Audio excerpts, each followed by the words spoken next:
Plus, everybody, welcome back to the Gran Torino. Delighted you could join me. Please, as I always do, don't forget, press the like button, press the subscription button, and the blue bell, and you'll be reminded of future broadcasts here on the Gran Torino. And also, if you could, brighten my northern star, as the great Lionel Nation says, please don't forget to visit the Gran Torino website, World Wide Web, grantorino.ie. Thank you all for your continued support over there, and thank you for your generous donations in helping to keep and maintain this platform so we can report to you the comings and goings here in Ireland as we face the impending Brexit situation. Don't really want to touch on that so much. Wanted to touch in with you with this thread that popped up on my Twitter feed last night. I made a few tweets. Yesterday's tweet, I made a reference to the homeless Irish in the tent city in Cork, while our new to the parish visitors are being given brand new apartments.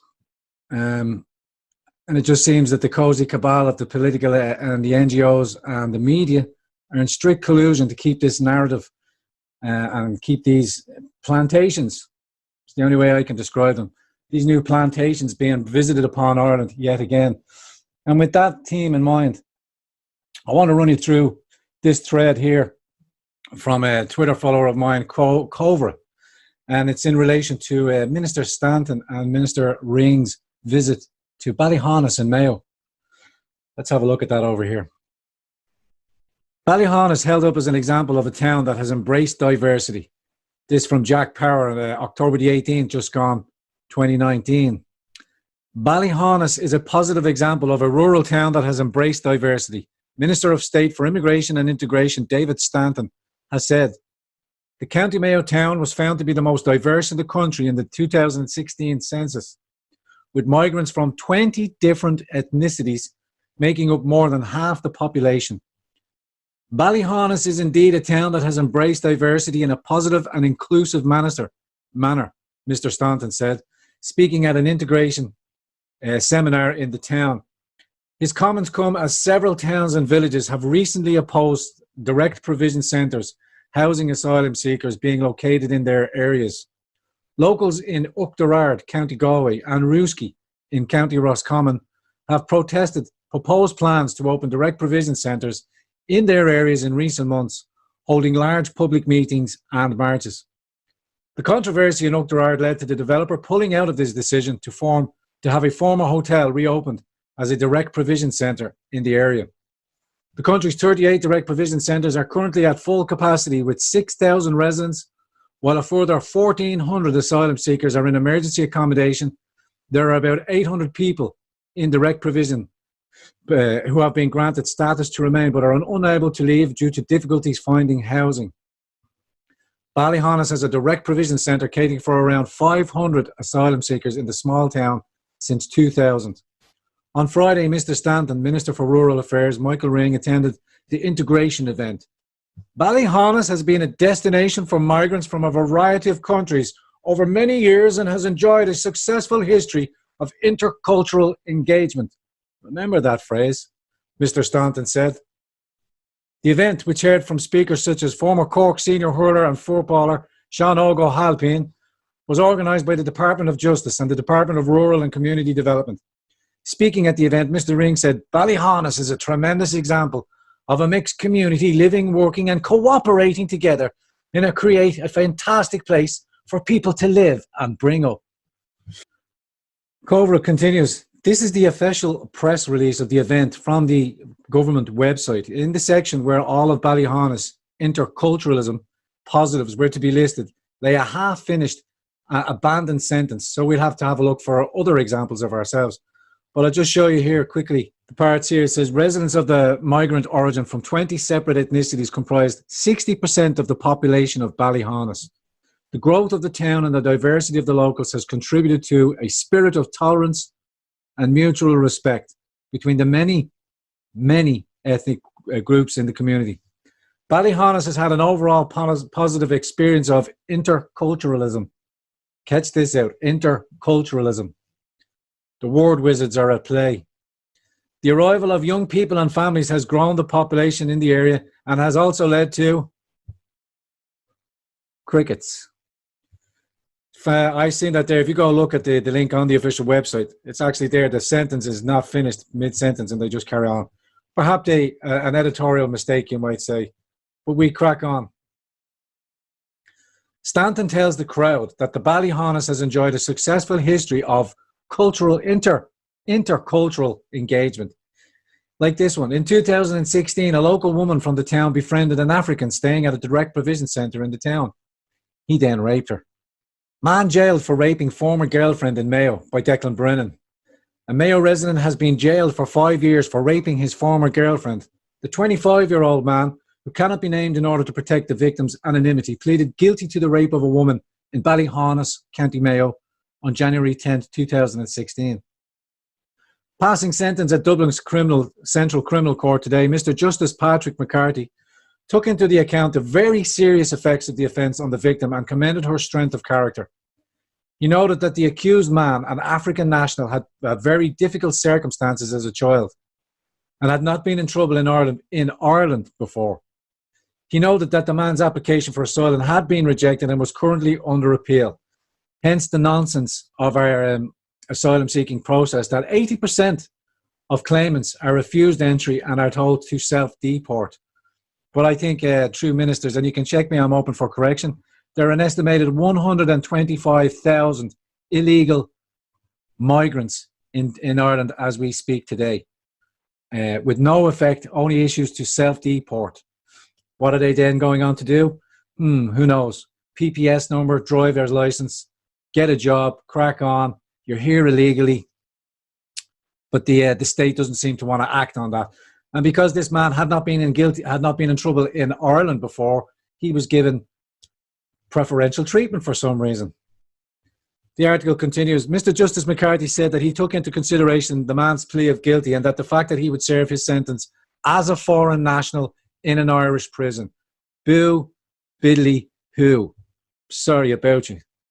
Would you like to go back to your place of your country of origin and experience the delights and the provisions that they care for back in your home country of Africa, as was stated here?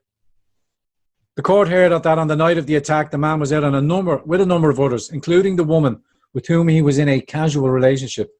The group had gone to a nightclub before going back to a house. The woman became upset about a family issue, and the man told her to come for a chat. He brought her into a bathroom, locked the door behind him. He told her he was horny and wanted sex, and that the complainant said no to him. He tried to kiss her, but she again told him no. He then undressed her, put her on the floor and raped her, using force to hold her down. The woman told Gardaí later that she had tried to yell out but couldn't. After his arrest, the man told Gardaí he had a lot of alcohol on that night and had difficulty remembering what happened. He admitted that sex could have taken place, but said he wouldn't have used force. The man arrived here in 2012 as a student and later applied for asylum in 2015. He was living in a direct provision at the time of the attack and continues to do so. Michael Bowman, SC, defending, said that the client had tried to apologise the next day and that the complainant told him sorry didn't mean anything to her. In a victim impact statement, the complainant said, "I can't forgive him for what he's done or what he put me through." She said that she had suicidal thoughts since the attack and had been prescribed antidepressants and sleeping tablets. Counsel said his client had abused a position of trust and friendship in an egregious manner and had acknowledged his wrongdoing. He would serve his sentence in significant, if not complete, isolation, Mr. Bowman said. He said his client's offered an apology to the victim was genuine. But I guarantee you, even on release, he's still going to be walking these streets over here after putting that woman through that awful torment with suicidal thoughts. In another case, Salman Dar came from Pakistan to work in the local meat factory. He is Ireland's most prolific serial rapist of recent times. In the first 6 months of 2004, he committed 4 rapes, plus another conviction for attempted rape. And I'll read you this article too from The Independent. This is from July 15, 2014. And I want you to pay particular attention to this article.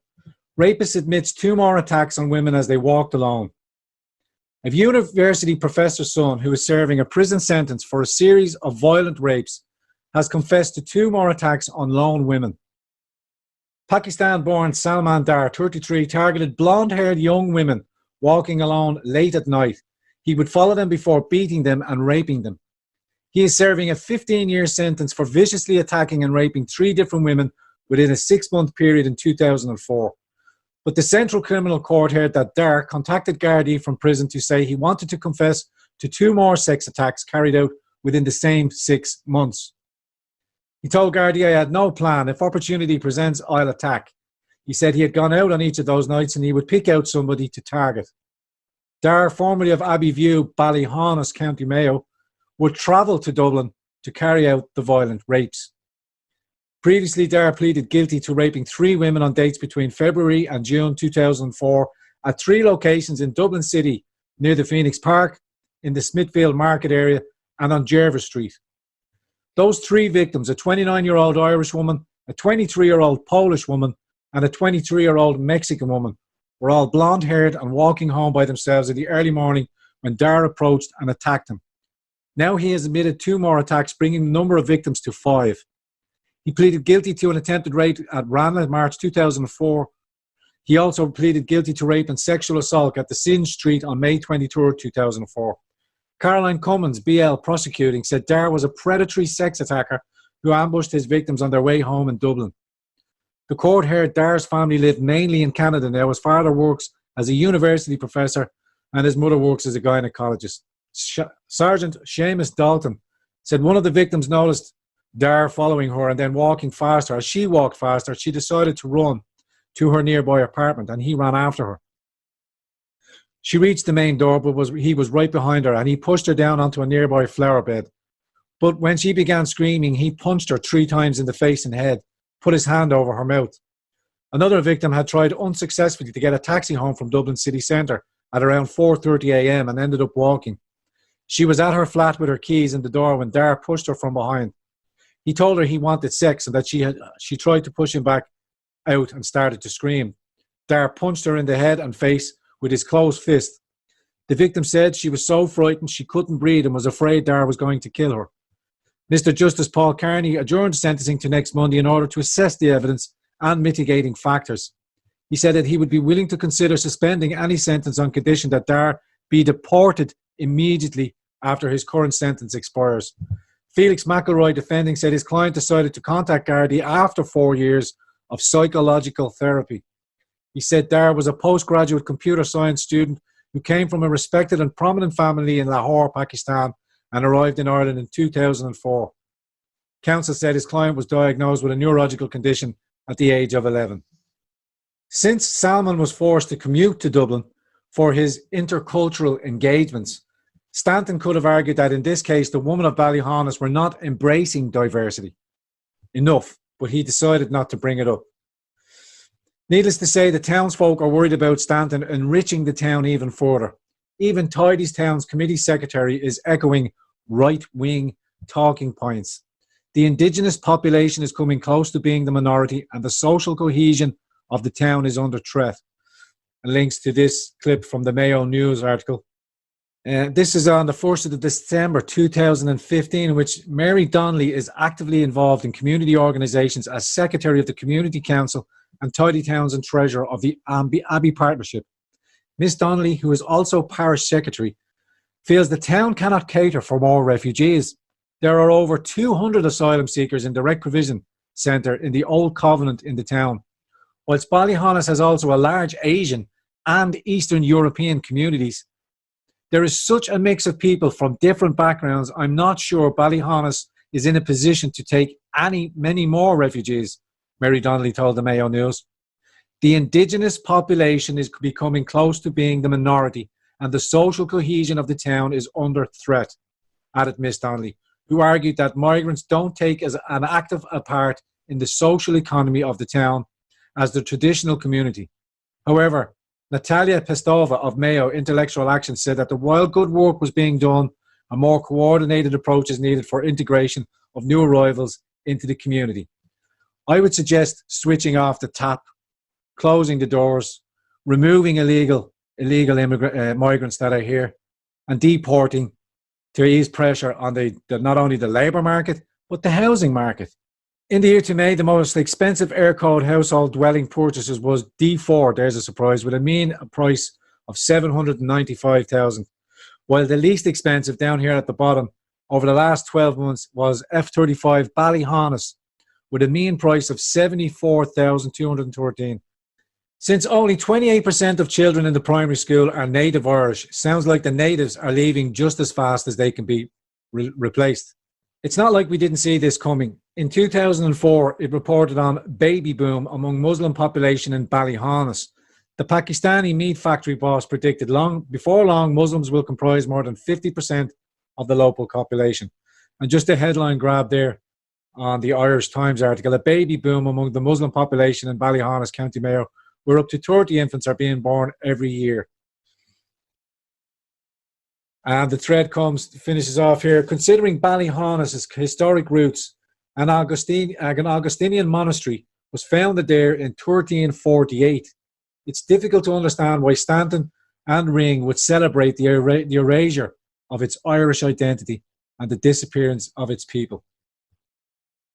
In 1649, Cromwellian soldiers attacked Ballyhaunis, burned down the monastery and killed the priests. Centuries of repression and starvation followed under penal laws, yet the town survived and remained Irish. But in the end, Gombean men liberals like Stanton and Ring would be its final undoing. Carrickmacross was trying to send a warning to Oughterard at the time that they were lucky enough to have stopped the importation of migrants into their area because they have prevented what they themselves and Carrickmacross have become, a town very untrustworthy and very dangerous to walk up and down the streets without fear of intimidation from what seems to be important gangs. Ladies and gentlemen, see you again on the next episode of Grand Torino. Us. I'm not a landlord with flats to rent and hoping that some foreigner is going to come in and rent them so that I can sponge more money off the government. That's not my scene. I'm not in the asylum industry. I'm not taking busloads of them here and busloads of them there. That's not my business. My business is that our culture and our country has been wiped out. Something has happened to Ireland over the last 20 years. Irish people, their kindness and their generosity has been exploited. When we first heard about asylum seekers, we heard about people in terrible distress and babies being washed up on the beach in Greece or Syria or whatever, I don't know. And people responded from the heart, oh, they can stay in my attic, they can have my spare room, because that's how I grew up, this very generous way towards people who are less fortunate. But that has been completely exploited. What's happening now is part of this 2040 plan. This is not asylum seekers that are coming in. 80% of the people who are coming in now never get asylum, but they are allowed to stay. Why I originally posted up to get information about violent crime in the Carrickmacross area was, I am absolutely appalled at the silence of the media and our political representatives that two young men from this town, in the prime of their lives, had their lives taken away by people who should not have been in the country in the first place. One of whom had convictions for violence and convictions of rape in his home country of Lithuania. Who is vetting these people? Who said that it was okay to put them in our midst? Who ever asked us our consent to have these people live cheek and jowl beside us without checking what kind of people they are? We are been downtrodden. If you open your mouth at all to complain, you're a racist. You're a racist. We're all racists here. Don't know that. We're all racists. Because we're putting Irish people first. Our government is completely not representing the Irish people. That's why I'm here. If everybody in Ireland, if we had a vote and decided we want 10%, 20%, 50%, even 80% immigrants, I would say that's okay, I'm outvoted. We need to create a space to have a debate, to discuss these issues openly and without fear. Because if we are afraid, what happened on Wednesday night when the organisers of our meeting in Dooley's had to cancel because of intimidation will keep happening, and we will never have the debate. We will never be asked for our opinions. And let them call us whatever names they want. This stuff's gone all over the place. It's gone on all over the place. The point is, what we're up against now is we're up against an asylum industry. This is an industry.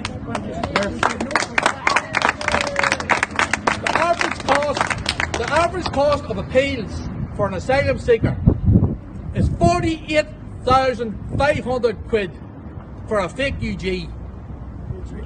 Fake UG, that's what they are. They're not asylum seekers, they're not refugees, they're fake UGs. 48 grand each is the average cost of their appeals. And at the end of it all, and they're turned down, and they're supposed to go home, they don't go home.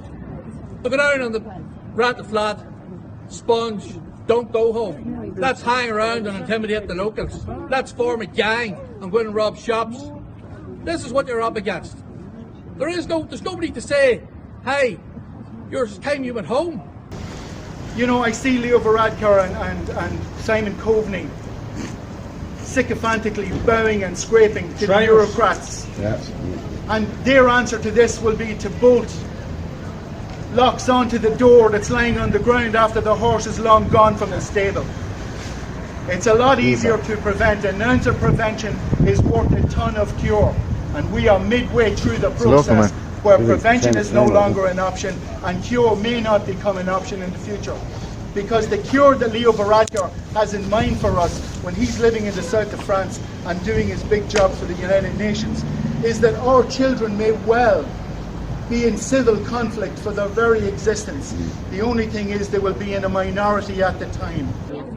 But we are having no vote and no say, and that's why I'm here. Irish people are being bullied and blackmailed into this, and I cannot abide that. I am pleading with people such as the Irish Freedom Party, Gemma O'Doherty,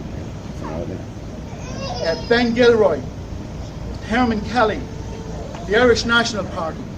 I am pleading with you all to stand together, come together, and give the people of Carrickmacross and other places like Carrickmacross adequate, eloquent, thought out, critical representation that they can feel secure walking the streets of their own town.